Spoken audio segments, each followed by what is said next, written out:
Okay. So where are you finding your space in music right now? Because you definitely can't sing.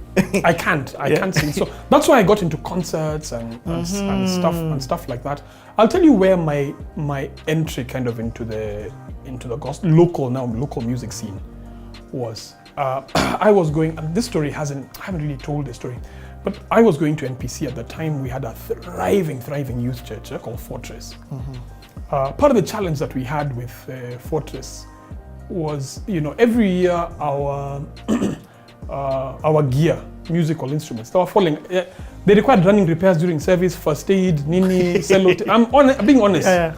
Sometimes a guy is playing drums and the cymbal falls off and you have to come and look for.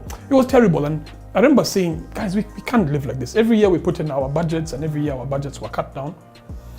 And how I entered is one time I remember saying to the pastor, I said to him, listen, let's begin to invite gospel musicians into this space. And it was the first time in church where every Sunday you would invite a different gospel musician to come. Hey, could you just say that again? That sounds so... Churches had never done this.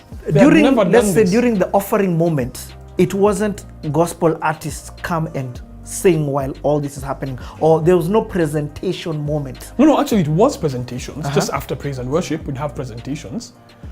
But you have to realize churches just weren't doing this back then. So I remember that's where I met Jogsi. Jogsi was Lena and the late Kaberere. Yeah.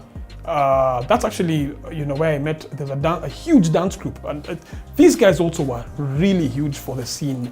Maybe a little bit later on, Olova.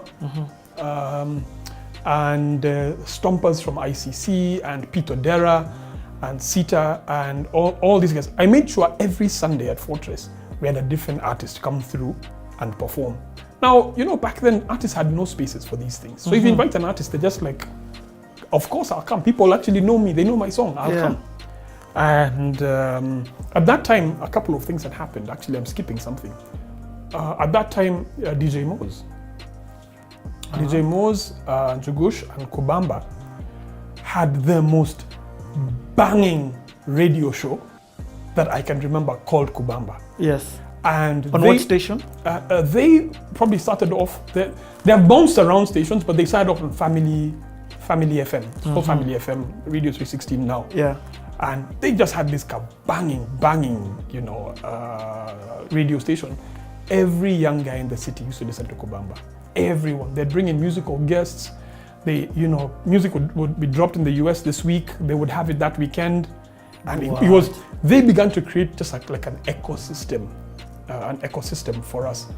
But how I joined is then what I did at church then is I said to the pastor one day, I said, listen, we have all these guys who come through. Why don't we do a benefit concert? And we called it the Friends of Fortress Benefit Concert.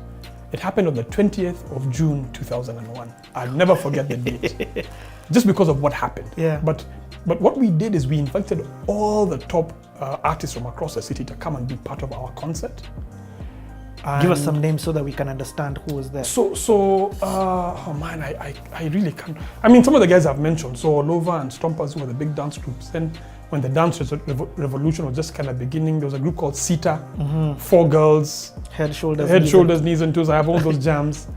I invited Peter Dera. I invited, to be honest, I can't remember everyone now, but it was years ago. And we did this musical and they were all part of it. And what was interesting for us was that our church at the time did not allow people to charge for events. What? You couldn't do a paid event. So what happened was that we had to get special dispensation just to be able to do this. And we got, the pastor agreed and everything. And then what I did is I got a marketing team for a church gig. I had never seen this done before. But I got some friends of mine, Konomore from All Saints and a team of guys. And it was the first time we went pitching a Christian gig to corporates. What? We got a couple of corporate sponsors on board. So who did you go and pitch to? The one I remember was a pharmacy called Linton's Pharmacy. And I don't even know how we went to, we just went and knocked a cold call. Yeah. And they came through and gave us maybe like 50K or 100K. That was massive then for us. Because we were able to print t-shirts, We did flyers and posters and whatnot across many different churches. The city was buzzing. Now, 2 days before the gig happens, one of the elders calls me and he says to me, the elders have met and they have decided that you cannot charge for this gig. Now, we have printed everything.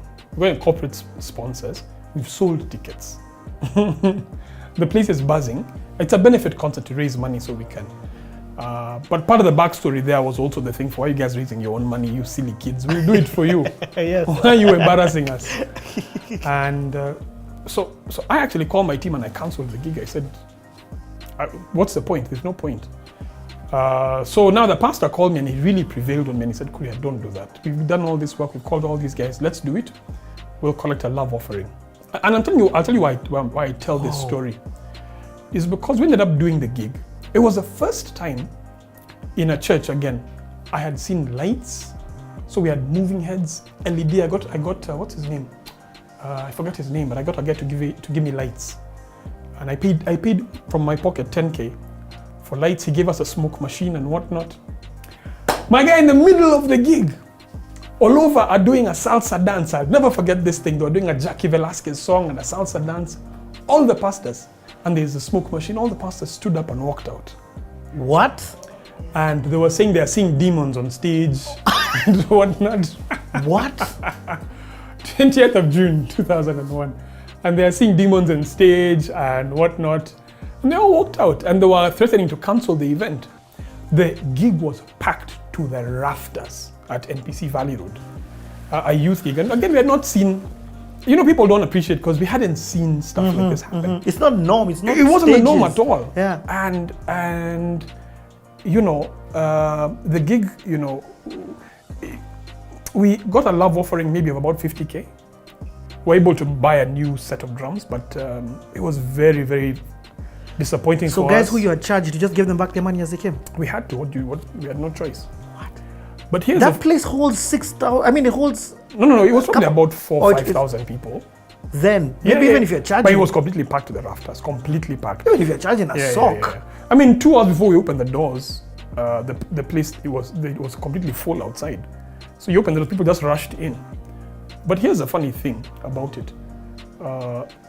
2 days after the concert, the pastors got together and performed a cleansing ceremony over the church.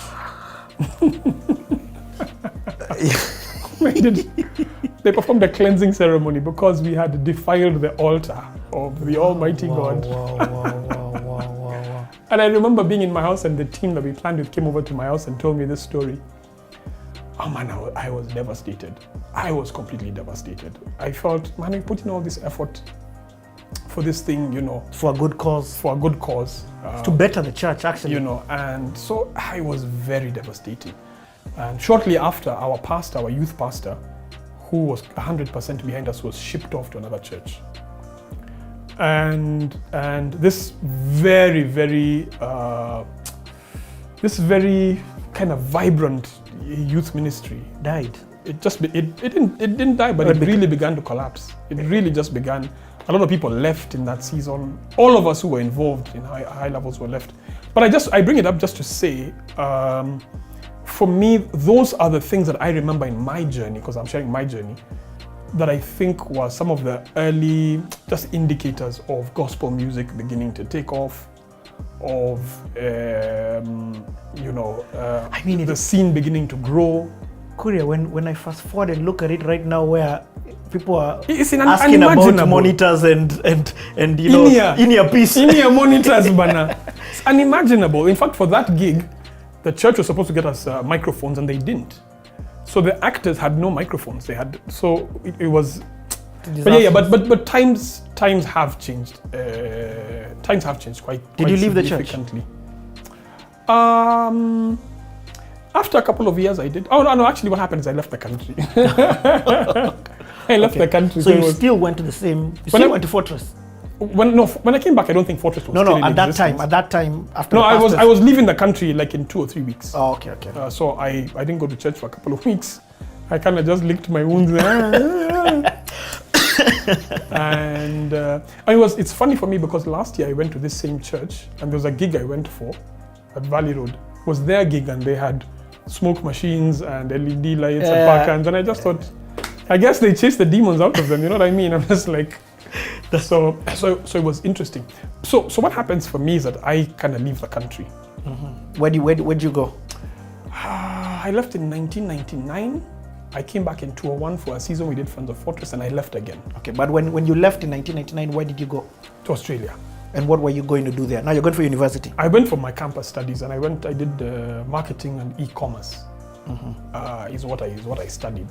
E-commerce at the time, but I didn't even know what it meant. But just like, oh, you studied e-commerce? I studied e-commerce in 1990. That's my degree. Yo, I didn't know that. Yeah, so everything I did back then is completely irrelevant today. By the way, like everything. But yeah, I went and I studied that. Then I went to Bible school as well, and then I did radio. I did community radio. I served in a small community radio station. They had never listened to black gospel music, so I was a black. You and your collection. I went with my collection, but I went and I did radio for a couple of years. What was okay? Let me get your experience of leaving Kenya, Christian. At this time, you're Christian. You're in the scene. Yeah. What effect did that have on you in campus?